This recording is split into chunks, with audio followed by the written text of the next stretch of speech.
കേന്ദ്രത്തിലെ ബി.ജെ.പി. സർക്കാർ തന്നോട് ചെയ്ത ക്രൂരതകൾ എണ്ണിപ്പറഞ്ഞ് രാഹുൽ ഗാന്ധി. എന്നാൽ ഒറീസയിലെ ബിജു ജനതാദൾ നേതാവ് നവീൻ പട്നായിക്കിന് ഏതെങ്കിലും തരത്തിലുള്ള ബുദ്ധിമുട്ട് നേരിടേണ്ടി വന്നോ എന്ന് രാഹുൽ ഗാന്ധി ചോദിച്ചു.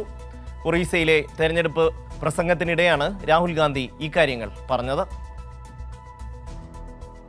പ്രധാനമന്ത്രി നരേന്ദ്രമോദിയും ഒറീസ മുഖ്യമന്ത്രി നവീൻ പട്നായിക്കും പാർട്ണർഷിപ്പ് കച്ചവടമാണ് നടത്തുന്നതെന്ന് രാഹുൽ ഗാന്ധി പറഞ്ഞു. കേന്ദ്രത്തിലെ ബി.ജെ.പി. സർക്കാർ നിരവധി കേസുകളാണ് തനിക്കെതിരെ ചാർജ് ചെയ്തത്. 50 മണിക്കൂർ തന്നെ ഇ.ഡി. അതിഭീകരമായി ചോദ്യം ചെയ്തു. തന്റെ ലോക്സഭാ അംഗത്വം ഇല്ലാതാക്കി.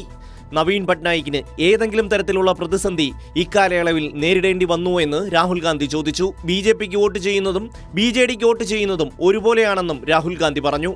ഒറീസയിലെ തെരഞ്ഞെടുപ്പ് പ്രചരണത്തിനെത്തിയതായിരുന്നു രാഹുൽ ഗാന്ധി.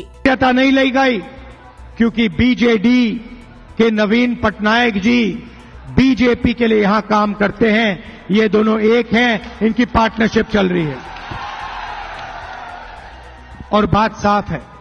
ഗുജറാത്തിൽ ബി.ജെ.പി. അധികാരത്തിലെത്തിയാൽ നവീൻ പട്നായിക്കിന്റെ ആരോഗ്യത്തെക്കുറിച്ച് അന്വേഷിക്കാൻ പ്രത്യേക സംഘത്തെ നിയോഗിക്കുമെന്ന് പ്രധാനമന്ത്രി നരേന്ദ്രമോദി ഒറീസയിലെ നിരവധി വേദികളിൽ പറഞ്ഞിരുന്നു. എന്നാൽ തന്റെ ആരോഗ്യത്തെക്കുറിച്ച് അറിയണമെങ്കിൽ തന്നെ ഒരു ഫോൺ കോൾ വിളിച്ചാൽ പോരെ എന്ന് നവീൻ പട്നായിക്ക് തിരിച്ചു ചോദിച്ചു.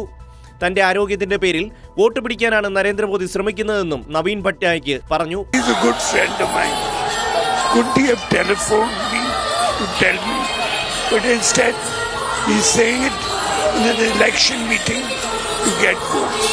ഒറീസ നിയമസഭയിലേക്കും ലോക്സഭയിലേക്കും ഒരുമിച്ചാണ് വോട്ടെടുപ്പ്.